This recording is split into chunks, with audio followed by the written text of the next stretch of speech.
ನನ್ನ ಮಾತ್ರ ಈ ಮಟ್ಟಿಗೆ ತಂದಿರೋದು ನಮ್ಮ ತಂದೆ ತಾಯಿಯರು ಅಂತೇಳಿ. ನಾವು ಭಾಳಷ್ಟು ಬಡವ ದಿನ, ನಮ್ಮ ತಾಯಿ ಕಾಯಿ ಪಲ್ಯ ಮಾರಿ ನನ್ನನ್ನು ಜೀವನ ಮಾಡಿಸಿ ನಾವು ಭಾಳ ಬಡವರಷ್ಟು ಜೀವನ ಮಾಡಿದ್ದೀವಿ. 1987-88ರಲ್ಲಿ ರಾಜಕೀಯಕ್ಕೆ ಎಂಟ್ರಾಗಿದ್ದೀನಿ. ನನಗೀಗ ನನ್ನ ಆದರ್ಶ ನನ್ನ ತಂದೆ ತಾಯಿಯವರೇ ನನಗೆ ಆದರ್ಶ. ಆ ದೇವರು ಒಂದು ಅವಕಾಶ ಕೊಟ್ಟರೆ ಆ ದೇವ್ರು ಕೊಡಬೇಕು ಹೊರತು ಈ ಸೂಟ್ ಕೇಸ್ ಲೀಡರ್ಗಳು ಈ ಬೇರೆ ಪಾರ್ಟರ್ ನನ್ನ ಜೀವನದಲ್ಲಿ ನನಗೆ ಕೊಡಲ್ಲ ಅವಕಾಶ. ನನಗೆ ಆ ದೇವ್ರು ನಂಬಿದ್ದೀನಿ. ಆ 5 ಗ್ಯಾರಂಟಿಗಳನ್ನು ಮಾಡಿ ಯಾವುದೇ ಜಿಲ್ಲೆಯಲ್ಲಿ ಯಾವುದೇ ತಾಲೂಕಿನಲ್ಲೂ ಒಂದು ಅಭಿವೃದ್ಧಿ ಕೆಲಸವೂ ಆಗಿಲ್ಲ.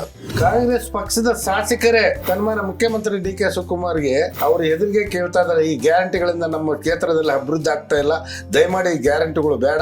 ಈಗೇನು ಈ ಸರ್ಕಾರದಲ್ಲಿ ಯಾವುದೇ ರೀತಿಯ ಅನುದಾನ ಇಲ್ಲ, ಯಾವುದೇ ರೀತಿ ದುಡ್ಡಿಲ್ಲ ಸರ್ಕಾರದಲ್ಲಿ. ಸೊ ಈಗ BJP JDS ಪಕ್ಷ ಸೇರಿದರೆ ಮಾತ್ರ ಕಾಂಗ್ರೆಸ್ ಪಕ್ಷವನ್ನು ತುಳಿಯಲಿಕ್ಕೆ ಸಾಧ್ಯವಾಗುತ್ತೆ. ಯಾವುದೇ ಥರ ರಾಜ್ಯದ ಕನಾಜಿಯನ್ನು ಲೂಟಿ ಮಾಡಿಲ್ಲ ನನ್ನ ಜೀವನದಲ್ಲಿ. ಈಗ ಭಾಳಷ್ಟು ಜನ ಲೂಟಿ ಮಾಡಿದ ದುಡ್ಡಿರ್ಬೋದು ಈ ರಾಜ್ಯದಲ್ಲಿ, ಈ ಜಿಲ್ಲೆಯಲ್ಲಿ. ಸೇವೆ ಅವರು ಜನ ಕಾಯ್ತಾ ಇದ್ದಾರೆ. ತಾಯಣಗೊಂದು ಅವಕಾಶ ಕೊಡಬೇಕು, ತಾಯಣ ನಾವು ಗೆಲ್ಲಿಸಲೇಬೇಕು ಅಂದ್ರೆ ಆ ಸಮಯ ಸಂದರ್ಭ ಬಂದೇ ಬರುತ್ತೆ.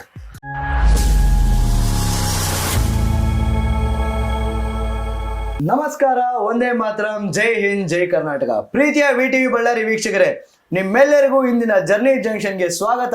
ನಾನು ಹೋದ ಸತಿ ಹೇಳ್ದಂಗೆ ಈ ಸತಿ ಬಂದು ನಮ್ಮ ಜೊತೆ ಒಂದು ಅದ್ಭುತ ನಾಯಕರು, ಯಾವುದೇ ಕಾರಣಕ್ಕೂ ಅವ್ರ ಪಕ್ಷನೇ ಬಿಟ್ಕೊಡದೆ ಹಲವಾರು ಸಾವಿರಾರು ಮಂದಿಗೆ ಮಾದರಿಯಾಗಿರುವಂತಹ ಒಂದು ಏಕೈಕ ಒಂಟಿ ಸಲಗ ಅಂತಾನೆ ನಾನು ಹೇಳ್ಬೋದು. ಅವರೇ ನಿಮ್ಮೆಲ್ಲರ ಮೆಚ್ಚಿನ ಮೀನಳ್ಳಿ ತಾಯಣ್ಣವರು. Welcome to the show sir. ನಮಸ್ಕಾರ. VTV ಚಾನಲ್ಗೆ ಸ್ವಾಗತಿಸ್ತಾ ಅಭಿನಂದನೆಗಳನ್ನು ಸಲ್ಲಿಸ್ತಾ ಇದ್ದೀನಿ. Thank you so much sir. ನಿಮ್ಮ ಬಿಸಿ ಶೆಡ್ಯೂಲ್ನಲ್ಲಿ ನಮಗೂ ಒಂದು ಸ್ವಲ್ಪ ಟೈಮ್ ಕೊಟ್ಟಿದ್ದಕ್ಕೆ ಬಹಳ ಧನ್ಯವಾದಗಳು ಸರ್. Thank you sir. ನೀವು ನಡೆದು ಬಂದ ಜೀವನದ ಹಾದಿ ಎಲ್ಲರಿಗೂ ಒಂದು ಇನ್ಸ್ಪಿರೇಷನ್ ಆಗಿರುತ್ತೆ. ನಿಮ್ಮ ಬಾಲ್ಯದಲ್ಲಿ ನೀವು ಹೇಗಿದ್ರಿ? ನಾನು 1961ರಲ್ಲಿ ಜನನ, ಅದು ಸಣ್ಣ ಮೀನಹಳ್ಳಿ ಗ್ರಾಮದಲ್ಲಿ ಜನನ ಮಾಡಿದ್ದೀನಿ. ಬಳ್ಳಾರಿ ತಾಲೂಕು, ಬಳ್ಳಾರಿ ಜಿಲ್ಲಾ, ಮೀನಹಳ್ಳಿ ಗ್ರಾಮ ಅಂತೇಳಿ. ಸೊ ನಾನು ಅಲ್ಲೇ ಮೀನಹಳ್ಳಿ ಬಗಳಿಗೆ ಸಿಡಿಗಮಳ ಅಂತೇಳಿ ಹೈಸ್ಕೂಲ್ನಲ್ಲಿ ವಿದ್ಯಾಭ್ಯಾಸ ಮಾಡಿದ್ದೀನಿ, SSLCವರೆಗೆ. ಸೊ SSLC 1979-80ನಲ್ಲಿ SSLC ಮುಗಿಸಿ 80-82ವರೆಗೆ ಬಳ್ಳಾರಿ ITIನಲ್ಲಿ ITI ಫಿಟ್ರಿ ಆಗಿ ವಿದ್ಯಾಭ್ಯಾಸ ಮಾಡಿದ್ದೀನಿ. ನನ್ನ ವಿದ್ಯಾಭ್ಯಾಸ, ನನ್ನ ತಂದೆ ತಾಯಿ ಬಹಳಷ್ಟು ಬಡವರು. ನಾವು ಬಡ ಜೀವನದಿಂದ ನಮ್ಮ ತಂದೆ ತಾಯಿ, ನಾವು 4 ಜನ ಅಣ್ಣ ತಮ್ಮರನ್ನು ನಮ್ಮ ತಂದೆ ತಾಯಿ ಬೆಳೆಸಿ ನನ್ನ ಮಾತ್ರ ಈ ಮಟ್ಟಿಗೆ ತಂದಿರೋದು ನಮ್ಮ ತಂದೆ ತಾಯಿಯರು ಅಂತೇಳಿ. ನಾವು ಭಾಳಷ್ಟು ಬಡವ ದಿನ, ನಮ್ಮ ತಾಯಿ ಕಾಯಿ ಪಲ್ಯ ಮಾರಿ ನನ್ನನ್ನು ಜೀವನ ಮಾಡಿಸಿ ನಾವು ಭಾಳ ಬಡವರಷ್ಟು ಜೀವನ ಮಾಡಿದ್ದೀವಿ. ಸೊ ನಾನು 1987-88ರಲ್ಲಿ ರಾಜಕೀಯಕ್ಕೆ ಎಂಟ್ರಾಗಿದ್ದೀನಿ. 87-88ರಲ್ಲಿ. ಆಗಿನಲ್ಲಿದ್ದ ನಮ್ಮ ರಾಜಕೀಯ ಗುರುಗಳು ನೆಟ್ಕಲಪ್ಪ ಅಂತ ಇದ್ದರು. ಆದರೂ JDS ನಾನು JDS ಪಕ್ಷದಲ್ಲಿ ಆವಾಗಲಿದ್ದ JDS ಪಕ್ಷದಲ್ಲಿ ಯಾವುದೇ ಕಾರ್ಯಕ್ರಮಗಳಿದ್ದರೂ ನನ್ನ ವೈಯಕ್ತಿಕವಾಗಿ ಬಳ್ಳಾರಿ ಜಿಲ್ಲೆಯಲ್ಲಿ ತಾಯಣ್ಣಂದ್ರೆ JDS ಅಂದರೆ ತಾಯಣ್ಣಂಬ ಒಂದು ಹೆಸರನ್ನು ತಗೊಂಡಿದ್ದೀನಿ ಬಳ್ಳಾರಿ ಜಿಲ್ಲೆಯಲ್ಲಿ. ಸೊ ನಾನು 2004-05ರಲ್ಲಿ ತಾಲೂಕ್ ಪಂಚಾಯತಿಗೆ ಸ್ಪರ್ಧೆ ಮಾಡಿದ್ದೇನೆ. ಸೊ 2010-9-10ರಲ್ಲಿ ಜಿಲ್ಲಾ ಪಂಚಾಯತ್ಗೆ ಸ್ಪರ್ಧೆ ಮಾಡಿದ್ದೀನಿ. 2013ರಲ್ಲಿ ಶಾಸಕನಾಗಿ ಬಳ್ಳಾರಿ ಗ್ರಾಮಾಂತರ ವಿಧಾನಸಭಾ ಕ್ಷೇತ್ರಕ್ಕೆ ಸ್ಪರ್ಧೆ ಮಾಡಿದ್ದೀನಿ. ಸೊ ರಾಜಕೀಯವಾಗಿ ಹಂತವಾಗಿ ಈ ರಾಜಕೀಯ ನನ್ನ ಲೈಫನ್ನೆಂದರೆ ವಿಶೇಷವೆಂದರೆ ಕಗ್ಗಲ್ ವೇತ ನೀರಾವರಿ, ರೂಪನೂರು ಕುಡಿಯುವ ನೀರಿನ ವ್ಯವಸ್ಥೆ ಮತ್ತು ರಾಯಪುರ ಕುಡಿಯುವ ನೀರಿನ ವ್ಯವಸ್ಥೆ ಬಗ್ಗೆ ಸುಮಾರು ಯಾವುದು ರೂಪನಗುಡಿ, ಕುಂಟ್ನಾಳು, ಹ್ಯಾಳಪೆ, ಲಿಂಗದೇವನಹಳ್ಳಿ, ಚೇಳೂರು ಬಳ್ಳಾರಿ ಜಿಲ್ಲಾಧಿಕಾರಿಗಳು ಕಚೇರಿವರೆಗೆ ಪಾದಯಾತ್ರೆ ಮಾಡಿದ್ದೀನಿ ಆಗಿನ ಕಾಲದಲ್ಲಿ. ಮತ್ತು ಬಡವ್ರಿಗಾಗಿ, ರೈತರಿಗಾಗಿ ಚೇಳೂರಿನಿಂದ ಬಳ್ಳಾರಿವರೆಗೆ ಅವರ ಬೆಳೆ ನಷ್ಟ ಪರಿಹಾರಕ್ಕೆ ಮತ್ತು ಅನೇಕ ಅವರು ರೈತರ ಸಮಸ್ಯೆಗಳ ಬಗ್ಗೆ ಸಹಿತ ನಾನು ಪಾದಯಾತ್ರೆ ಮಾಡಿದ್ದೀನಿ. ಸೊ ನಿರಂತರವಾಗಿ ನನ್ನ ಜೀವನ ರೈತರ ಪರವಾಗಿ ಯಾವಾಗಲೂ ಇರ್ತದೆ. ಯಾಕಂದರೆ ನಾನೊಬ್ಬ ಸಣ್ಣ ರೈತನ ಮಗನಾಗಿ ನಾನು ಹುಟ್ಟು ಆ ರೈತರ ಏನು ಸಮಸ್ಯೆಗಳು ಇರ್ತಾವೆಂಬ ಬಗ್ಗೆ ನಾನು ಭಾಳಷ್ಟು ಅರಿತಿದ್ದೀನಿ. ಆದ ಕಾರಣ ನಾನು ರೈತರ ಬಗ್ಗೆ, ಬಡವರ ಬಗ್ಗೆ ಭಾಳಷ್ಟು ಕಾಳಜಿಯನ್ನು ನಾನು ಹೊಂದಿರ್ತೇನೆ. ಸೊ ನನ್ನ ಲೈಫಿನಲ್ಲಿ ನಾನು ಬಿಸ್ನೆಸ್ ವ್ಯವಹಾರದಲ್ಲೂ ಕೂಡ ನನ್ನ ತಾಯಿ ಜೊತೆಗೆ ಹಣ್ಣು ಹಂಪಲ ಮಾರಿ ನಾನು ಈ ಲೆವೆಲ್ವರೆಗೆ ನನ್ನ ತಂದೆ ತಾಯಿ ತಂದಿದ್ದಾರೆ. ಸೊ ರಾಜಕೀಯವಾಗಿ ನಾನು ಒಂದು ಗುರಿ, ಈಗಿನ ಏನು 2028ರಲ್ಲಿ ಕುಮಾರಣ್ಣವರು ಮತ್ತು ಈ BJP JDS ಅಲಯನ್ಸ್ ಇರುವುದರಿಂದ ನನ್ನ ಬಳ್ಳಾರಿ ಗ್ರಾಮಾಂತರದಲ್ಲಿ ಸ್ಪರ್ಧೆ ಮಾಡೋಂಥ ಅವರು ಪ್ರೆಜರ್ ಹಾಕಿದ್ದಾರೆ. ಸೊ ನನಗೆ ಸ್ಪರ್ಧೆ ಮಾಡಲಿಕ್ಕೆ ಇಂಟ್ರೆಸ್ಟ್ ಇಲ್ಲ. ಯಾವುದೋ ಒಂದು ರೂಪದಲ್ಲಿ ಜನರ ಸೇವೆ ಮಾಡಲಿಕ್ಕೆ ನಾನು ರೆಡಿ ಇದ್ದೀನಿ. 2028ರಲ್ಲಿ ಏನು ಅಲಯನ್ಸ್ ಸರ್ಕಾರದಲ್ಲಿ ಕುಮಾರಣ್ಣ ಮುಖ್ಯಮಂತ್ರಿ ಆದರೆ ಆವಾಗ ನಾನು ಏನೋ ಒಂದು ಸಾಧನೆ ಮಾಡಿ ಕುಮಾರಣ್ಣವರು ನಾನೇನೋ ನನ್ನ ಲೈಫ್ನಲ್ಲಿ 35 ವರ್ಷ ಈ JDS ಪಕ್ಷದಲ್ಲಿ ದುಡಿದಿದ್ದೀನಿ. ಅದಕ್ಕೆ ತಕ್ಕ ಫಲಿತಾಂಶವನ್ನು ಕುಮಾರಣ್ಣವರು ನೀಡ್ತಾರಂತೇಳಿ ನನ್ನ ಮನಸ್ಸಿನಲ್ಲಿದೆ. ಸರ್, ಖಂಡಿತವಾಗ್ಲೂ ನಿಮ್ಮ ಜೀವನದಲ್ಲಿ ಹಲವಾರು ಕಷ್ಟಗಳನ್ನ ನೋಡ್ಕೊಂಡೇ ನೀವು ಬಂದಿರ್ತೀರಾ. ಚಿಕ್ಕ ವಯಸ್ಸಿನ ರೈತರ ಕುಟುಂಬ ಆಗಿರುತ್ತೆ. ನಿಮ್ಮ ತಂದೆ ತಾಯಂದಿರು ಹಣ್ಣು ಹಂಪಲು ಕಾಯಿ ಪಲ್ಯಗಳನ್ನು ಮಾರ್ಕೊಂಡು ನಿಮ್ಮನ್ನ ಬೆಳೆಸಿರ್ತಾರೆ. ಆಗ ನಿಮ್ಮ ಸ್ಥಿತಿಗತಿ ಹೇಗಿತ್ತು? ನಿಮ್ಮ ಜೀವನದಲ್ಲಿ ಬಾಲ್ಯದಲ್ಲಿ ನಡೆದ ಏನಾದ್ರು ಸಿಹಿ ಘಟನೆ? ಸೊ ನನ್ನ ಜೀವನದಲ್ಲಿ ನಾನು ಹುಡುಗಿದ್ದಾಗ ಬಡವಿದ್ದಾಗ ನಮಗೆ ಅದೇನು ನುಚ್ಚ ಅನ್ನ ಸಿಗೋದು ಸುದ್ದ ತುಂಬ ಕಷ್ಟದಲ್ಲಿತ್ತು. ತಿನ್ನೋ ವ್ಯವಸ್ಥೆಯಲ್ಲಿ ನಾವು ಸಣ್ಣ ಒಂದು ಮನೆಯಲ್ಲಿ ನಮ್ಮ ದೊಡ್ಡ ಕುಟುಂಬ ಜೀವನ ಮಾಡ್ಕೊಂಡು ಬಂದು ನಾವು ಭಾಳಷ್ಟು ಕಷ್ಟವನ್ನು ಅನುಭವಿಸಿದ್ದೀವಿ. ಕೂಲಿ ಕೆಲಸಕ್ಕೆ ಸಹಿತ ನಾನು ಹೋಗಿದ್ದೀನಿ. ಸ್ಟಡಿ ಮಾಡುವಾಗ ಏನು ಸಂಡೇ ಸ್ಯಾಟರ್ಡೆ ರಜೆದಲ್ಲಿ ಬೇರೆ ವರ್ಗಗಳಿಗೆ ಕೂಲಿ ಕೆಲಸ ಮಾಡ್ಕೊಂಡು ಹೋಗಿ ಕೂಡ ನಾನು ಜೀವನ ಮಾಡಿದ್ದೀನಿ. ನನಗೀಗ ನನ್ನ ಆದರ್ಶ ನನ್ನ ತಂದೆ ತಾಯಿಯವರೇ ನನಗೆ ಆದರ್ಶ. ಬೇರೆ ಯಾರು ನಾನು ನಂಬಿಲ್ಲ. ನನ್ನ ತಂದೆ ತಾಯಿ ಆಶೀರ್ವಾದದಿಂದ ನಾನು ಈ ಮಟ್ಟಿಗೆ ಬೆಳೆದಿದ್ದೀನಿ. ಈ ಜನಸೇವೆ ಎನ್ನುವ ಭಾವ ನಿಮಗೆ ಚಿಕ್ಕಂದಿನಿಂದಲೇ ಇತ್ತಾ, ಇಲ್ಲ ನಿಮ್ಮ ಬಾಲ್ಯದ ಕನಸೇನಾಗಿತ್ತು? ನನ್ನ ಕನಸು ಏನಂದ್ರೆ, ನಾನು ಬಡವನಾಗಿ ಬಡ ಮಕ್ಕಳ ಬಡ ಜೀವನವನ್ನು ನೋಡಿ ಬಡ ರೈತರನ್ನ ನೋಡಿ ಆ ಜನರಿಗೆ ಆ ರೈತರಿಗೆ ಏನೋ ಒಂದು ಸಾಧನೆ ಮಾಡಬೇಕೆಂಬುದು ನನ್ನೊಂದು ಗುರಿ.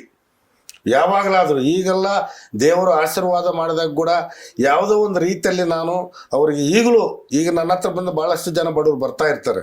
ಮ್ಯಾರೇಜ್ ಇದೆ ಅಂತಾರೆ, ದೇವಸ್ಥಾನ ಕಟ್ಟಬೇಕಂತಾರೆ. ಯಾವುದಕ್ಕೂ ಇಲ್ಲ ಅನ್ನೋದಲ್ಲ. ನನ್ನ ಹತ್ರ ಇಲ್ಲ ಅಂದ್ರೆ ಕೂಡ ಕೈಲಾದಟ್ಟು ನಾನು ಕೊಟ್ಟು ಈ ಬಡ ಜನರಿಗೆ ಸೇವೆ ಮಾಡೋಂಥ ಶಕ್ತಿ ನಮಗೆ ಆ ತಾಯಿ ಕೊಟ್ಟಿದ್ದಾಳೆ.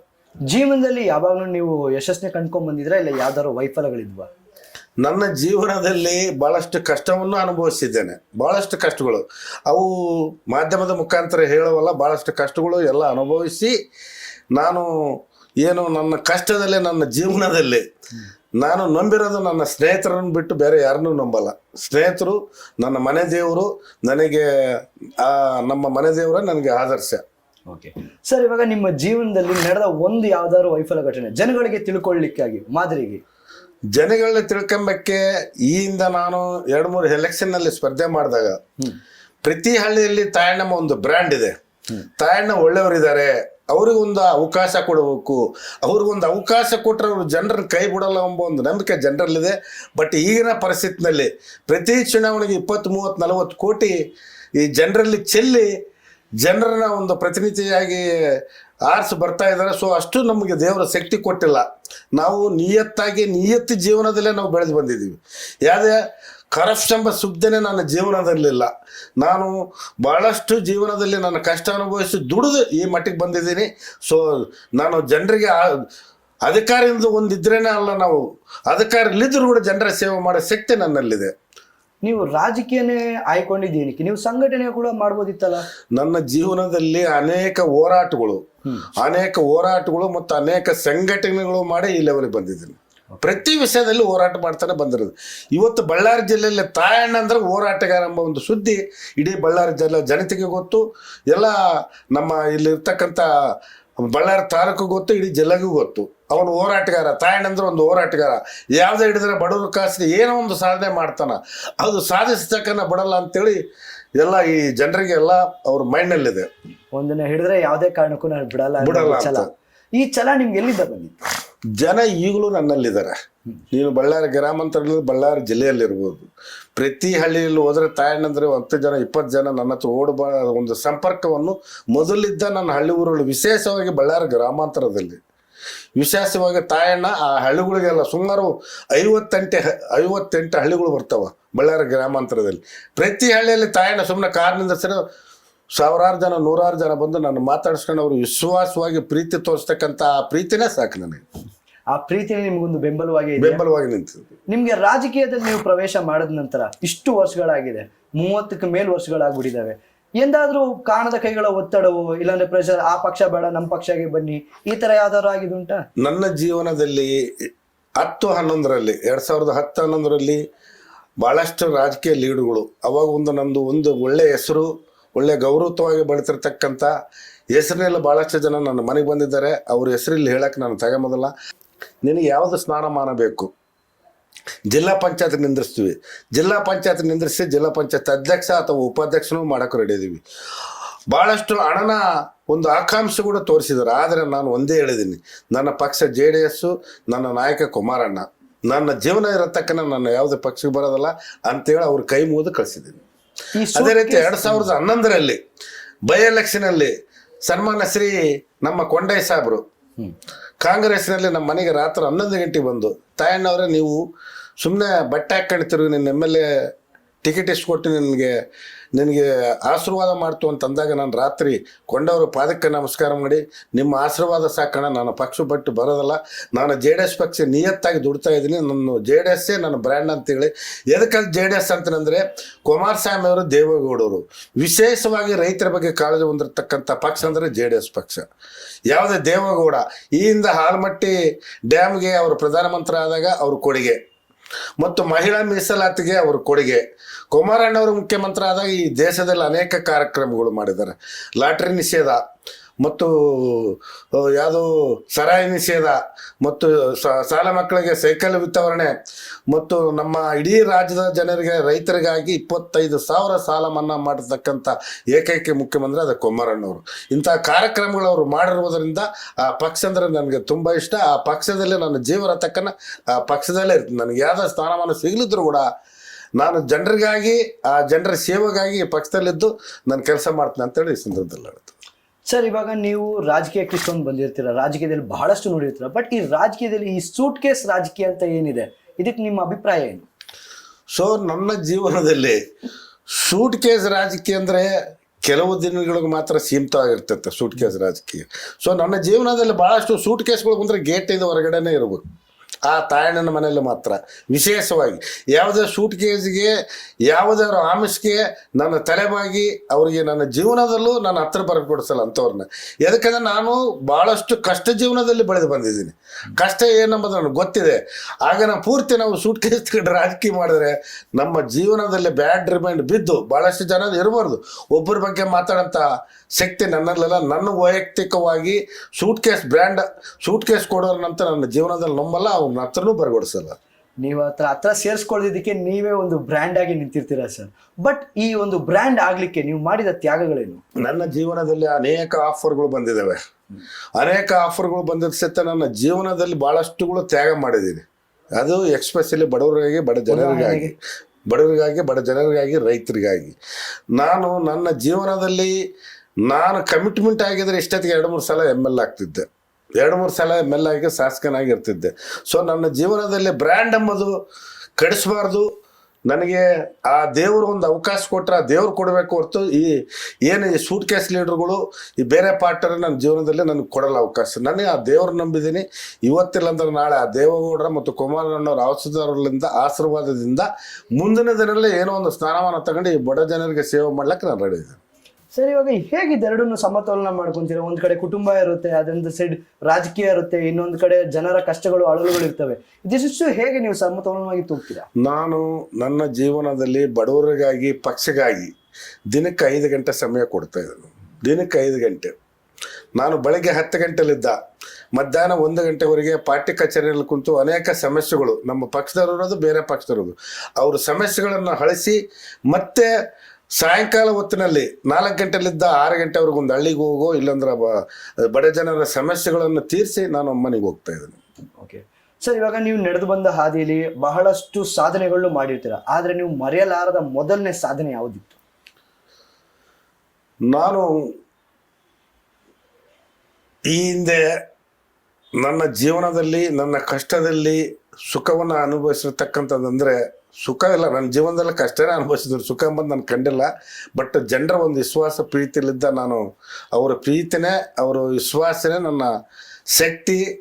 ಅವರು ಮಾಡ್ತಕ್ಕಂಥ ಅನೇಕ ಆಶೀರ್ವಾದನೆ ನನ್ನ ಜೀವನದಲ್ಲಿ ರೈತರಿಗಾಗಿ ಮತ್ತು ಈ ಬಡ ಜನರಿಗಾಗಿ ಅವ್ರು ಕೊಟ್ಟಿರ್ತ ಕೊಡುಗೆನೇ ನನಗೆ ಆಶೀರ್ವಾದ. ಸೊ ನಾನು ನನ್ನ ಜೀವನದಲ್ಲಿ ಒಳ್ಳೆಯದನ್ನು ಕಾಣಲಿಕ್ಕೆ ಮುಂದಿನ ದಿನದಲ್ಲಿ ಆ ದೇವರ ಆಶೀರ್ವಾದ ಇದ್ದರೆ ನಾನು ಮುಂದಿನ ದಿನದಲ್ಲಿ ಆಶೀರ್ವಾದದಿಂದ ಒಳ್ಳೆಯದನ್ನು ಕಳ್ಕೊತೀನಿ. ನನಗೆ ತೃಪ್ತಿ ಏನಂದರೆ ಈ ಬಡ ಜನರಿಗೆ ಸೇವೆ ಮಾಡ್ತಾ ಇದ್ದೀನಲ್ಲ, ಅನೇಕ ಬಡ ಜನರಿಗೆ ಸೇವೆ ಮಾಡ್ತಾ ಇದ್ದೀನಿ, ಅದು ನನ್ನ ಮನಸ್ಸಾಂತಿ, ಅದೇನಾದ್ರೂ ನನಗೆ ಶಕ್ತಿ. ನಿಮ್ಮ ಜೀವನದಲ್ಲಿ ಎಂದಾರು ಒಂದು ದುಃಖಕರ ಘಟನೆ ನಡೆದಿರುತ್ತೆ, ಅದನ್ನ ನೀವೇ ಹೇಳಿದ್ರೆ ಚಂದ ಇರುತ್ತೆ. ಆ ಘಟನೆಯಿಂದ ನೀವು ಕಲಿತ ಪಾಠಗಳೇನಾಗಿರುತ್ತೆ? ನನ್ನ ಜೀವನದಲ್ಲಿ ಭಾಳಷ್ಟು ಸಲ ಈ ಹಿಂದೆ 2010ನಲ್ಲಿ ಜಿಲ್ಲಾ ಪಂಚಾಯತ್ ರೂಪನಗೌಡ ಜಿಲ್ಲಾ ಪಂಚಾಯತ್ನಲ್ಲಿ ಇಡೀ ಜಿಲ್ಲಾ ಎಲ್ಲ ಇಂಟೆಲಿಜೆಂಟ್ ರಿಪೋರ್ಟ್ ಇರ್ಬೋದು, ಎಲ್ಲ ರಿಪೋರ್ಟು ತಾಯಣ್ಣ ನಂಬರ್ 1 ಪ್ಲೇಸ್ನಲ್ಲಿದ್ದಾನೆ, ನಂಬರ್ ಪ್ಲೇಸ್ 1ನಲ್ಲಿ ಇದ್ದಾನೆ, ಗೆದ್ದೇ ಗೆಲ್ತಾನಂತ ರಿಪೋರ್ಟ್ ಬಂದಿದೆ. ಸೊ ಆಗಿನ ರಾಜಕೀಯ ಒತ್ತಡಕ್ಕೆ ಏನು ರಾಜಕೀಯ ಒತ್ತಡದಿಂದ ನನ್ನನ್ನು ಸೋಲನ್ನು ಉಂಟು ಮಾಡಿಸಿ ಕೆಲವು ರಾಜಕೀಯ ವ್ಯಕ್ತಿಗಳು ಆವತ್ತು ಆ ರಾಜಕೀಯದಲ್ಲಿ ಅವತ್ತು ನಾನು ಜಡ್ಪಿ ಗೆದ್ದಿದ್ರೆ ಮುಂದಿನ ದಿನ ಕ್ಲಿಕ್ ಆಗಿ ಇನ್ನೂ ಮೇಲೆ ಹೋಗ್ಬೇಕಾಯ್ತು. ಆವಾಗ ನಮ್ಮ ಸಂಬಂಧಿಕರು ಇರ್ಬೋದು, ಬೇರೆ ಬೇರೆ ಲೀಡರ್ಗಳು ಇರ್ಬೋದು, ಆಗಿನ ಪರಿಸ್ಥಿತಿನಲ್ಲಿ ನನ್ನ ಮುಂದಕ್ಕೆ ಹೋಗ್ಬಾರ್ದು ತುಳಿದಿದ್ದ ಸಂದರ್ಭದಲ್ಲಿ ಭಾಳಷ್ಟು ದುಃಖ ಅನುಭವಿಸಿದ್ದೀನಿ ನಾನು ನಮ್ಮ ಜೀವನದಲ್ಲಿ. ನಾನು ರಾಜಕೀಯವಾಗಿ ಮೇಲೆ ಹೋಗ್ಲಿಕ್ಕೆ ಕಾರಣ ಹೋಗ್ತಾನೆ ಅಂತೇಳಿ ನಮ್ಮ ಎಲ್ಲ ಬೇರೆ ಪಾರ್ಟಿಯವ್ರು ಇರ್ಬೋದು. ಆಗಿನ 2009-10ರಲ್ಲಿ BJP ಸರ್ಕಾರ ಒಳ್ಳೆ ಜೋರಿತ್ತು ಬಳ್ಳಾರಲ್ಲಿ. ಆ BJP ಸರ್ಕಾರ ಆ ಒತ್ತಡ, ಅವರು ಸರ್ಕಾರದ ಮೇಲೆ ಮತ್ತು DC ಮೇಲೆ ಒತ್ತಡ ಹಾಕಿ ನನ್ನನ್ನು ಸೋಲ್ತಕ್ಕಂಥ ಘಟನೆ ನಡೆದಿದ್ದರಿಂದ ಆ ಜೀವನದಲ್ಲಿ ಅವತ್ತು ಸ್ವಲ್ಪ ನಾನು ನೋವನ್ನು ಅನುಭವಿಸಿದ್ದೇನೆ. ಅದಾದ ನಂತರ ಬೇರೆ ಏನಾದ್ರು ಸವಾಲನ್ನು ಎದುರಿಸಿದ್ರೆ? ರಾಜಕೀಯದಲ್ಲಿ ಹಲವಾರು ಸವಾಲುಗಳು ಎದುರುತ್ತೆ. ರಾಜಕೀಯದಲ್ಲಿ ಬೇರೆ ಬೇರೆ ಪಾರ್ಟಿ ವಿಷಯದಲ್ಲ ಇರ್ಬೋದು, ಕಾಂಗ್ರೆಸ್ ಇರ್ಬೋದು, ಸೊ BJP ಇರ್ಬೋದು, ಯಾವುದೇ ಪಕ್ಷದ ಮುಖಂಡರಂದ್ರೆ ತಾಯಣ್ಣಂದ್ರೆ ಒಂದು ಬ್ರ್ಯಾಂಡ್. ತಾಯಣ್ಣನ ಅವನು ಯಾವುದೇ ಪಕ್ಷದಲ್ಲಿದ್ದರೂ ನಿಯತ್ತಾಗಿರ್ತಾನೆ, ನಿಯತ್ತವಾಗಿ ದುಡಿತಾನ ಅಂತೇಳಿ ಯಾವ ಪಕ್ಷದವರು ನನ್ನನ್ನು ಯಾವುದೋ ಥರ ತೊಂದರೆ ಕೊಟ್ಟಿಲ್ಲ, ತೊಂದರೆ ಕೊಡೋಕ್ಕೂ ಬರ್ತಿದ್ದಿಲ್ಲ ಹೇಳ್ಬೇಕಂದ್ರೆ. ಸೊ ನಾನು ಭಾಳಷ್ಟು ಜನ ಭಾಳಷ್ಟು ಕಷ್ಟಗಳನ್ನು ಅನುಭವಿಸಿರ್ಬೋದು. ಈ ಹಿಂದೆ BJP ಸರ್ಕಾರದಾಗ ಈ ಬಳ್ಳಾರಿ ಜಿಲ್ಲೆ ಜನತೆಗೆಲ್ಲ ಗೊತ್ತು. ಅವರು ಈ ಹಿಂದೆ ಈಗಿನ ಪರಿಸ್ಥಿತಿಯಲ್ಲಿ ನಾನೇನು ಮಾತಾಡಲ್ಲ. ಆಗಿನ ಪರಿಸ್ಥಿತಿಯಲ್ಲಿ ರಾಜಕೀಯ ಬಳ್ಳಾರಿಯಲ್ಲಿ ಪಕ್ಷ ಕಟ್ಟೋದು ತುಂಬ ಕಷ್ಟ ಇತ್ತು. ಅಂಥ ಟೈಮ್ನಲ್ಲಿ ನಾವು ಸೂರ್ಯನಾರಾಯಣ ರೆಡ್ಡಿ ಶಾಸಕರ ಜೊತೆಗೆ ಇದ್ದು ಅವರು ನಮ್ಮ ಬೆಂಬಲವಾಗಿ ನಿಂತು ಆಗಿನ ದಿನದಲ್ಲೇ ಪಕ್ಷ ಕಟ್ಟಲಿಕ್ಕೆ ನಾವು ಇಡೀ ನಾನು ಏನಿದ್ದೀನಿ ಇಡೀ ನನ್ನ ಜೀವನನೇ ತ್ಯಾಗ ಮಾಡಿದ್ದೀನಿ ಪಕ್ಷ ಕಟ್ಟಲಿಕ್ಕೆ. ನಿಮ್ಮ ಜೀವನವನ್ನೇ ತ್ಯಾಗ ಮಾಡಿರ್ತೀರಾ. ಸರ್ಕಾರ ಇವಾಗ ಬೇರೆದಾಗಿರುತ್ತೆ. ಈಗಿನ ಸರ್ಕಾರ ಕೊಟ್ಟಿರುವಂತಹ ಏನು ಫ್ರೀ ಗ್ಯಾರಂಟಿ ಯೋಜನೆಗಳು ಏನಿದಾವೆ ಅದರ ಅಭಿಪ್ರಾಯಗಳೇನು ಸರ್? ಈಗಾಗಲೇ ಇಡೀ ರಾಜ್ಯದ ಜನರು ಈ ಹಿಂದೆ ಚುನಾವಣೆ ಬಂದಾಗ ಸನ್ಮಾನ್ಯ ಶ್ರೀ ಸಿದ್ದರಾಮಯ್ಯನವರು, DK ಶಿವಕುಮಾರ್ನವರು 5 ಗ್ಯಾರಂಟಿಗಳನ್ನು ಮಾಡಿದ್ರು. ಅದು 5 ಗ್ಯಾರಂಟಿಗಳಲ್ಲಿ ವಿಶೇಷವಾಗಿ ಅನ್ನಭಾಗ್ಯ ಒಂದು, ಅದರ ಜೊತೆಗೆ ಮಹಿಳೆಯರಿಗೆ ಏನು 2,000 ರೂಪಾಯಿ ಹಾಕುವ ಮುಖಾಂತರ ಮತ್ತು ಯುವ ಜನತೆಗೆ ಮತ್ತು ಅನೇಕ ಕಾರ್ಯಕ್ರಮಗಳನ್ನು ಇವ್ರು ಯಾರು ನಮ್ಮ ಕಾಂಗ್ರೆಸ್ ಪಕ್ಷದ ಸಿದ್ದರಾಮಯ್ಯನವರು DK ಶಿವಕುಮಾರ್ ಅವರು ಮಾಡಿದ್ರು. ಆದರೆ ಈಗಿನ ಪರಿಸ್ಥಿತಿಯಲ್ಲಿ ಆ 5 ಗ್ಯಾರಂಟಿಗಳನ್ನು ಮಾಡಿ ಯಾವುದೇ ಜಿಲ್ಲೆಯಲ್ಲಿ ಯಾವುದೇ ತಾಲೂಕಿನಲ್ಲೂ ಒಂದು ಅಭಿವೃದ್ಧಿ ಕೆಲಸವೂ ಆಗಿಲ್ಲ, 0 ಅಭಿವೃದ್ಧಿ. ಈಗಾಗಲೇ ನಾವು ನೋಡ್ತಾ ಇದ್ವಿ, ಕಾಂಗ್ರೆಸ್ ಪಕ್ಷದ ಶಾಸಕರೇ ಸನ್ಮಾನ್ಯ ಮುಖ್ಯಮಂತ್ರಿ DK ಶಿವಕುಮಾರ್ಗೆ ಅವರು ಎದುರಿಗೆ ಕೇಳ್ತಾ ಇದ್ದಾರೆ, ಈ ಗ್ಯಾರಂಟಿಗಳಿಂದ ನಮ್ಮ ಕ್ಷೇತ್ರದಲ್ಲಿ ಅಭಿವೃದ್ಧಿ ಆಗ್ತಾ ಇಲ್ಲ, ದಯಮಾಡಿ ಈ ಗ್ಯಾರಂಟಿಗಳು ಬೇಡ, ಅಭಿವೃದ್ಧಿ ಆಗ್ಬೇಕಂದ್ರೆ ತುಂಬ ಕಷ್ಟ ಆಗುತ್ತೆ, ಮುಂದಿನ ಚುನಾವಣೆಯಲ್ಲಿ ಈ ಅಭಿವೃದ್ಧಿ ಆಗಲಿದ್ರೆ ನಾವು ಗೆಲ್ಲೋದು ಕೂಡ ತುಂಬ ಕಷ್ಟ ಅಂತೇಳಿ ಕಾಂಗ್ರೆಸ್ ಪಕ್ಷದ ಶಾಸಕರೇ ಹೇಳ್ತಾ ಇದ್ದಾರೆ. ಸೊ ಏನು 5 ಗ್ಯಾರಂಟಿಗಳು ಮಾಡಿದ್ದಾರೆ. ಮಹಿಳೆಯರಿಗೆ ತಿಂಗಳ 2,000 ರೂಪಾಯಿ ಅಂತೇಳಿ, ಅವರು ಮಹಿಳೆಯರಿಗೆ 4-5 ತಿಂಗಳು 6 ತಿಂಗಳು 7 ತಿಂಗಳು ಕೂಡ ಆಗ್ತಾ ಇಲ್ಲ. ಸೊ ಇದೇನು ನ್ಯಾಯಬೆಲೆ ಅಂಗಡಿ ಮಾಲಕರಿಗೆ ಅವರು ಅಕ್ಕಿ ವಿತರಣೆ ಮಾಡ್ತಾರೆ, ಪಾಪ ಬಡ ಜೀವನ ಆಗಿ ಅದರ ಮೇಲೆ ಡಿಪೆಂಡ್ ಆಗಿ ಅವರು ಸತೆ 5 ತಿಂಗಳು 7 ತಿಂಗಳು 8 ತಿಂಗಳಿಂದ ಕಮಿಷನ್ ಬರ್ತಾ ಇಲ್ಲ. ಸೊ ಟೋಟಲ್ ಆಗಿ ಈ 5 ಗ್ಯಾರಂಟಿಗಳಿಂದ ಇಡೀ ರಾಜ್ಯದ ಜನರಿಗೆ ಭಾಳಷ್ಟು ತೊಂದರೆ ಆಗಿದೆ. ಮುಂದಿನ ದಿನದಲ್ಲಿ ಕಾಂಗ್ರೆಸ್ ಪಕ್ಷವು ಏನು ತಳಕ್ಕೂ ಹೋಗುತ್ತೆ, ಈ ಕಾಂಗ್ರೆಸ್ ಪಕ್ಷ ಬರೋದೇ ಇಲ್ಲ ಅಂತೇಳಿ ನಾನು ಘಂಟಾಘೋಷವಾಗಿ ಈ ಸಂದರ್ಭದಲ್ಲಿ ಹೇಳಕ್ಕೆ ಇಷ್ಟಪಡ್ತೇನೆ. ಸರ್, ಇದ್ರ ಜೊತೆಗೆ ಇನ್ನೊಂದು ಪ್ರಶ್ನೆ ಆ್ಯಡ್ ಮಾಡಬೇಕು ಅನ್ಕೊಂತೀನಿ. ಏನಕ್ಕೆ ಇವಾಗಿನ ರಾಜ್ಯದಲ್ಲಿ ಹಲವಾರು ಯುವಕರು ನಿರುದ್ಯೋಗಿಗಳಾಗಿದ್ದಾರೆ. ಅವ್ರ ಪಾಪ ವಿದ್ಯಾವಂತರಿರ್ತಾರೆ, ನಿರುದ್ಯೋಗಿ ಆಗಿರ್ತಾರೆ. ಇನ್ನೊಂದೆಡೆ ನೋಡಿದ್ರೆ ಹಲವಾರು ಇಂಜಿನಿಯರ್ಸ್ಗಳು ನಮ್ಮ ರಾಜ್ಯ ಬಿಟ್ಟು ಹೊರ ರಾಜ್ಯಗಳಿಗೆ ಹೋಗಿ ಅವ್ರನ್ನ ಡೆವಲಪ್ ಮಾಡ್ತಾರೆ. ಇದರ ಬಗ್ಗೆ ನಿಮ್ಮ ಅಭಿಪ್ರಾಯ ಏನಿದೆ? ಆದ ಕಾರಣ ಸನ್ಮಾನ್ಯ ನರೇಂದ್ರ ಮೋದಿಯವರು ನಮ್ಮ ಮಾಜಿ ಮುಖ್ಯಮಂತ್ರಿ ಆದಂಥ ಕುಮಾರಣ್ಣವರಿಗೆ ಉಕ್ಕು ಮತ್ತು ಬೃಹತ್ ಕೈಗಾರಿಕೆ ಖಾತೆಯನ್ನು ಕೊಟ್ಟಿದ್ದಾರೆ. ಕುಮಾರಣ್ಣವರು ಈಗಾಗಲೇ ಕರ್ನಾಟಕದಲ್ಲಿ 6 ಜಿಲ್ಲೆಗಳಲ್ಲಿ ವಿಶೇಷವಾಗಿ ಕಾರ್ಖಾನೆಗಳನ್ನು ಹಾಕಿ ಈ ಬಡ ಜನರಿಗೆ ಯುವಕರಿಗೆ ವಿದ್ಯಾಭ್ಯಾಸ ಮಾಡಿರ್ತಕ್ಕಂಥ ಅನೇಕ ಯುವಕರಿಗಾಗಿ ಆ ಕಾರ್ಖಾನೆಗಳನ್ನು ಸ್ಥಾಪನೆ ಮಾಡಿ ಅವ್ರ ಕೆಲಸಗಳ ಕ್ಷೇತ್ರಕ್ಕೋಸ್ಕರ ಅವ್ರ ಕೆಲಸಗಳು ಭರ್ತಿ ಮಾಡಲಿಕ್ಕೆ ಫಿಲಪ್ ಮಾಡಲಿಕ್ಕೆ ಈಗೇನು ಕುಮಾರಣ್ಣವರು ಈಗಾಗಲೇ ಚಾಲನೆ ಕೊಟ್ಟಿದ್ದಾರೆ. ಸಾವಿರಾರು ಕೋಟಿಯನ್ನು ಇದು ಮಾಡಿ, ಉದಾಹರಣೆಗೆ ಭದ್ರಾವತಿ ಇದೇನು ನಮ್ಮ ವೈಜಾಗ್ದಲ್ಲಿ ಪಾಪ ವಿಶೇಷವಾಗಿ 3,000-4,000 ಕೋಟಿ ಅನುದಾನವನ್ನು ಕೊಟ್ಟು ಕುಮಾರಣ್ಣವರು ಮತ್ತೆ ಅದಕ್ಕೆ ಜೀವ ತುಂಬುವ ಕೆಲಸ ಮಾಡಿದ್ದಾರೆ. ಸೊ ಕರ್ನಾಟಕ ರಾಜ್ಯದಲ್ಲಿ 6 ಕಾರ್ಖಾನೆಗಳನ್ನು ಉತ್ಪಾದನೆ ಮಾಡಿ ಅವ್ರಿಗೆ ಆ ಫ್ಯಾಕ್ಟ್ರಿಗಳಿಗೆ ಶಕ್ತಿ ತುಂಬಿ ಇಲ್ಲಿ ರಾಜ್ಯದಲ್ಲಿರ್ತಕ್ಕಂಥ ಯುವಕರಿಗೆ ಒಳ್ಳೆ ಉದ್ಯೋಗಾವಕಾಶ ಸಿಗಲಿ ಅಂತೇಳಿ ಕುಮಾರಣ್ಣವರು ಆ ನಿಟ್ಟಿನಲ್ಲಿ ಕೆಲಸ ಮಾಡಲಿಕ್ಕೆ ರೆಡಿ ಇದ್ದಾರೆ. ಏನು ಮುಂದಿನ ದಿನದಲ್ಲಿ ಯುವಕರಿಗೆ ಯಾವುದೇ ಉದ್ಯೋಗ ಕೊರತೆ ಇರೋದಿಲ್ಲ ಅಂತೇಳಿ ಹೇಳಕ್ಕೆ ಇಷ್ಟಪಡ್ತೀನಿ. ಸರ್, ಇವಾಗ ಏನಾಗುತ್ತೆ, ವಯಸ್ಸಾದವ್ರಿಗೆ ಪಿಂಚಣಿ ಕೂಡ ಸರಿಯಾಗಿ ಬರ್ತಾ ಇರಲ್ಲ. ಇವಾಗ ಏನು ಅನುದಾನ ಅಂತ ಏನೋ ಅವ್ರು ಸ್ಕೀಮ್ ಕೊಟ್ಟಿದ್ದಾರೆ, ಅದನ್ನು ಸರಿಯಾಗಿ ಹೋಗಿ ತಲುಪ್ತಾ ಇಲ್ಲ. ಇದು ಎಲ್ಲೇ ಒಂದ್ ಕಡೆ ಸರ್ಕಾರದ ವೈಫಲ್ಯ ಅನ್ನಿಸ್ತಾ ಇಲ್ವಾ? 100% ಸತ್ಯ ತಾವು ಕೇಳಿದ ಪ್ರಶ್ನೆ. ಈಗೇನು ಈ ಸರ್ಕಾರದಲ್ಲಿ ಯಾವುದೇ ರೀತಿಯ ಅನುದಾನ ಇಲ್ಲ, ಯಾವುದೇ ರೀತಿ ದುಡ್ಡಿಲ್ಲ ಸರ್ಕಾರದಲ್ಲಿ. ಸರ್ಕಾರ ಕಣಿಜನ ಖಾಲಿ ಆಗಿದೆ. ಇನ್ನು ಪಾಪ ವಿಡಿಯೋ ಪಿಂಚನ್ ಮತ್ತು ಮುದುಕರಿಗೆ ಮತ್ತು ಹೆಣ್ಮಕ್ಳಿಗೆ ಕೂಡ ಶಕ್ತಿ ಅವರಲ್ಲಿ ಎಲ್ಲಿದೆ? ಅವರ ಅಧಿಕಾರಕ್ಕಾಗಿ 5 ಗ್ಯಾರಂಟಿಗಳನ್ನು ಹೇಳಿ ಅಧಿಕಾರವನ್ನು ಮುಗಿಸಲಿಕ್ಕೆ ಮಾತ್ರ ಇದ್ದಾರೆ. ಸೊ ಮುಂದಿನ 2028ರಲ್ಲಿ ಜನನೇ ತೀರ್ಮಾನ ಮಾಡಿದ್ದಾರೆ ಕಾಂಗ್ರೆಸ್ ಸರ್ಕಾರವನ್ನು ಕಿತ್ತು ಒಸೆಯಬೇಕಂತೇಳಿ. ಎರಡನೇ ಮಾತಿಲ್ಲ. ಈಗಾಗಲೇ ಕೇಂದ್ರದಲ್ಲಿ ಚುನಾವಣೆ ನಡೆದಾಗ ಅದು ಯಾವುದೋ ಸ್ಟೇಟ್, ಸೊ ಕಂಪ್ಲೀಟ್ BJPನೇ ಬಂದಿದೆ. ಸೊ ಕಾಂಗ್ರೆಸ್ ಇಲ್ಲ. ಸೊ ಮುಂದಿನ ದಿನದಲ್ಲಿ ಸಹಿತ ಈ ಕರ್ನಾಟಕದಲ್ಲಿ ಕಾಂಗ್ರೆಸ್ ಪಕ್ಷ ನೆಲೆನೇ ಇರುವುದಿಲ್ಲ ಅಂತೇಳಿ ನನಗೆ ನಂಬಿಕೆ ಇದೆ, ವಿಶ್ವಾಸ ಇದೆ. ನಿಮಗೆ ಕುಮಾರಣ್ಣ ಸ್ವಾಮಿಯವ್ರ ಮೇಲೆ ಬಹಳಷ್ಟು ಒಂದು ನಂಬಿಕೆ, ಒಂದು ಪ್ರೀತಿ, ವಿಶ್ವಾಸ ಇರುತ್ತೆ. ಮುಂದಿನ ಬರುವ ಒಂದು 3 ವರ್ಷದಲ್ಲಿ ನಿಮ್ಮ ಗುರಿ ಏನಾಗಿರುತ್ತೆ? ಸೊ ನನ್ನ ಗುರಿ ಏನೆಂದರೆ ಅಖಂಡ ಬಳ್ಳಾರಿ ಜಿಲ್ಲೆಯಲ್ಲಿ ಇರ್ತಕ್ಕಂಥ ಚುನಾವಣೆಗೆ ಜಿಲ್ಲಾ ಪಂಚಾಯತ್ ಇರ್ಬೋದು, ತಾಲೂಕ್ ಪಂಚಾಯತ್ ಇರ್ಬೋದು, ಇಲ್ಲ ನಮ್ಮ ಶಾಸಕರ ಚುನಾವಣೆಗೂ ಇರ್ಬೋದು 2028ರಲ್ಲಿ. ಇನ್ನು 2.5 ವರ್ಷ ಸಮಯ ಇದೆ. ಸೊ ನಾನು ಕುಮಾರಣ್ಣವ್ರ ಹತ್ರ ಚರ್ಚೆ ಮಾಡಿ ಅಖಂಡ ಜಿಲ್ಲೆವಾಗಿ ಯಾವ ಕ್ಷೇತ್ರದಲ್ಲಿ ನಾವು ನಿಂದಿರಬೇಕಾಗುತ್ತೆ ಅಂದರೆ, ಈಗ BJP JDS ಅಲಯನ್ಸ್ ಆಗಿರುವುದರಿಂದ ಅವ್ರಿಗೆ ಬಿಟ್ಟುಕೊಟ್ಟು ಮತ್ತು ಉಳುಕಿದ ಕ್ಷೇತ್ರದಲ್ಲಿ ನಮ್ಮ ಜಿಲ್ಲೆಯಲ್ಲಿ ಶಕ್ತಿ ಇರ್ತಕ್ಕಂಥ ಕ್ಷೇತ್ರಗಳನ್ನು ಮಾತ್ರ ಆರಿಸ್ತೀನಿ. ಸೊ ನಾನು ಸುಮ್ಮನೆ ಬಳ್ಳಾರಿ ಅಖಂಡ ಜಿಲ್ಲೆಯಲ್ಲಿ JDS ದೊಡ್ಡ ಪಕ್ಷ ಇದೆ ಅಂತ ಹೇಳಕ್ಕೆ ನಾನು ಹೋಗಲ್ಲ. ಸೊ ನಮ್ಮ ಬಳ್ಳಾರಿ ಜಿಲ್ಲೆಯಲ್ಲಿ ಎಲ್ಲಿ ಪಕ್ಷ ಸಂಘಟನೆ ಇದೆ, ಎಲ್ಲಿ ಜಾಸ್ತಿ ಪಕ್ಷ ಒತ್ತು ಕೊಡ್ತಾರೋ ಆ ಕ್ಷೇತ್ರಗಳು ಮಾತ್ರ ನಾವು ಸ್ಪರ್ಧೆ ಮಾಡಿ ಒಂದು ಅಖಂಡ ಜಿಲ್ಲೆಯಲ್ಲಿ 3 ಶಾಸಕರನ್ನು ಆರಿಸಿ ಕಳ್ಸಕ್ಕಂಥ ಕೆಲಸ ಮಾಡ್ಬೇಕಂತ ನನ್ನ ಗುರಿ ಇದೆ. ಅದಕ್ಕೋಸ್ಕರ ನಾನು ಪ್ರತಿ ಒಂದು ತಿಂಗಳಿಗೆ ಒಂದು 3-4 ಸಲ ಪ್ರತಿ ಕ್ಷೇತ್ರದಲ್ಲಿ 5 ಕ್ಷೇತ್ರಗಳಲ್ಲಿ ಸಂಘಟನೆ ಮಾಡಿ ಪಕ್ಷ ನೆಲಮಟ್ಟದಿಂದ ಈಗೇನು ಬೂತ್ ಮಟ್ಟದಲ್ಲಿ ಈಗ ಸದಸ್ಯತ್ವ ನೋಂದಣಿ ಕಾರ್ಯಕ್ರಮವನ್ನು ಮಾಡಿದ್ದೀವಿ. ಅದೇ ಬೂತ್ ಮಟ್ಟದಲ್ಲಿ ಮತ್ತು ಗ್ರಾಮ ಪಂಚಾಯತಿನಲ್ಲಿ ಮತ್ತು ತಾಲೂಕು ಮಟ್ಟದಲ್ಲಿ ಮಾಡಿ ಪಕ್ಷ ಸಂಘಟನೆ ಮಾಡ್ಲಿಕ್ಕೆ ಒತ್ತು ಕೊಡ್ತಾ ಇದ್ದಾನೆ ಅಂತ ಹೇಳಕ್ಕೆ ಇಷ್ಟ. ಸರ್, ಇವಾಗ ಏನ್ ಹೇಳಿದೆ, ಅಲಯನ್ಸ್ ಅಂತ ಒಂದು ಮಾಡ್ಕೊಂಡ್ಬಿಟ್ಟಿದ್ದಾರೆ. ಈ ಅಲಯನ್ಸ್ ಆಗಿದ್ದು ಲಾಭಕರವಾಗಿತ್ತಾ, ಇಲ್ಲ ಇದರಿಂದ ಹಲವಾರು JDS ನಾಯಕರುಗಳಿಗೆ ನ್ಯಾಯ ಸಿಗ್ತಾ ಇಲ್ವಾ? ಇಲ್ಲ, ಈಗ JDS ಪಕ್ಷಕ್ಕೆ ನ್ಯಾಯ ಸಿಗ್ತಾ ಇಲ್ಲ ಎಂಬುದು ಒಂದು ಕಡೆ. ಸೊ ಈಗ BJP JDS ಪಕ್ಷ ಸೇರಿದರೆ ಮಾತ್ರ ಕಾಂಗ್ರೆಸ್ ಪಕ್ಷವನ್ನು ತುಳಿಯಲಿಕ್ಕೆ ಸಾಧ್ಯವಾಗುತ್ತೆ. ನಮ್ಮ ಉದ್ದೇಶ ಏನಂದರೆ, ಇಡೀ ರಾಜ್ಯದಲ್ಲಿ BJP JDS ಸೇರಿ ಈ ಕಾಂಗ್ರೆಸ್ ಪಕ್ಷವನ್ನು ಕಿತ್ತು ಒಯ್ಯಬೇಕೆಂಬ ಒಂದು ನಮ್ಮ ಕುಮಾರಣ್ಣವ್ರ ದೇವೇಗೌಡರು ಒಂದು ಕನಸು. ಸೊ ಈ ಹಿಂದೆ ನೋಡಿದಿರಿ ನಮ್ಮ ಅದು MP ಚುನಾವಣೆಯಲ್ಲಿ ಕುಮಾರಣ್ಣವರು JDS BJP ಅಲಯನ್ಸ್ ಆಗಿದ್ದಕ್ಕೋಸ್ಕರ ಸುಮಾರು ಕುಮಾರಣ್ಣವರು ಆಶೀರ್ವಾದದಿಂದ 11 ಜಿಲ್ಲೆಯಲ್ಲಿ ಗೆದ್ದಿದ್ದಾರೆ. ಸೊ ಮಂಡ್ಯದ ಇರ್ಬೋದು, ತುಮಕೂರು ಇರ್ಬೋದು, ಅನೇಕ ಆ ಕಡೆ ಎಲ್ಲ.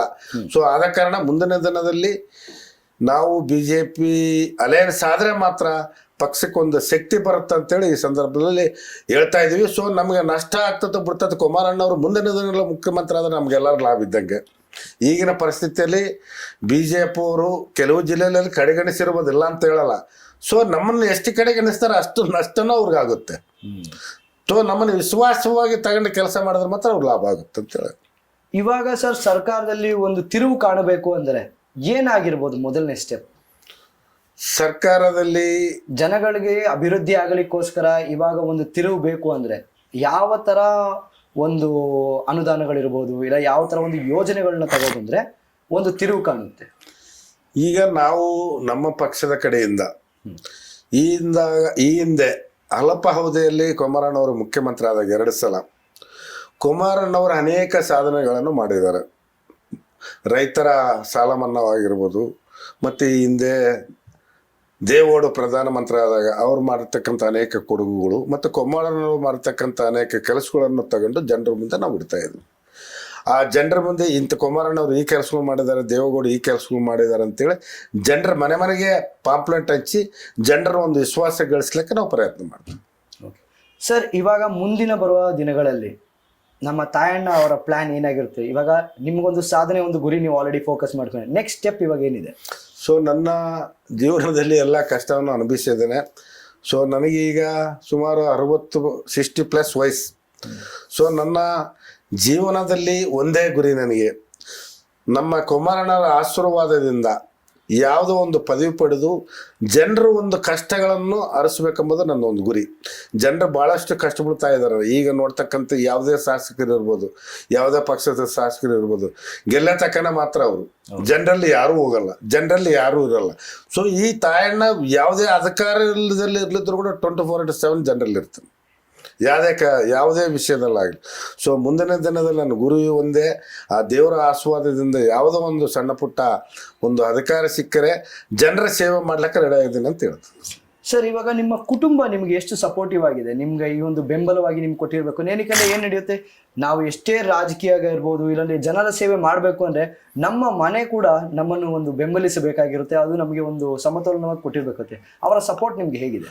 ನನ್ನ ಕುಟುಂಬ, ನನ್ನ ಪತ್ನಿ ಸಮೇತವಾಗಿ ನನ್ನ 3 ಮಕ್ಕಳುವಾಗಿ, ತಾಯಣ್ಣ ಅಂದರೆ ಅವರಿಗೆ ಒಂದು ಪ್ರೀತಿ ವಿಶ್ವಾಸ. ಅವರು ನಮ್ಮ ಅಪ್ಪನ ಜೀವನದಲ್ಲಿ ಒಂದು ಒಳ್ಳೆಯ ಅಧಿಕಾರವನ್ನು ಅನುಭವಿಸಿ ಬಡ ಜನರಿಗಾಗಿ, ಬಡ ಜನರ ಕಷ್ಟಗಳನ್ನು ಅಳಿಸ್ಲಿಕ್ಕೆ 24/7 ಅವರು ನನಗೆ ಸಪೋರ್ಟ್ ಆಗಿದ್ದಾರೆ.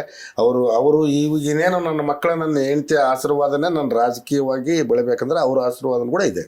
ಸರ್, ಇವಾಗ ಸಮಾಜ ನಿಮ್ಗೆ ಬಹಳಷ್ಟು ಪ್ರೀತಿಯನ್ನು ತೋರಿರುತ್ತೆ, ಸಮಾಜನೇ ನಿಮ್ಮನ್ನ ಒಂದು ಬ್ರ್ಯಾಂಡ್ ಆಗಿಟ್ಟಿರುತ್ತೆ.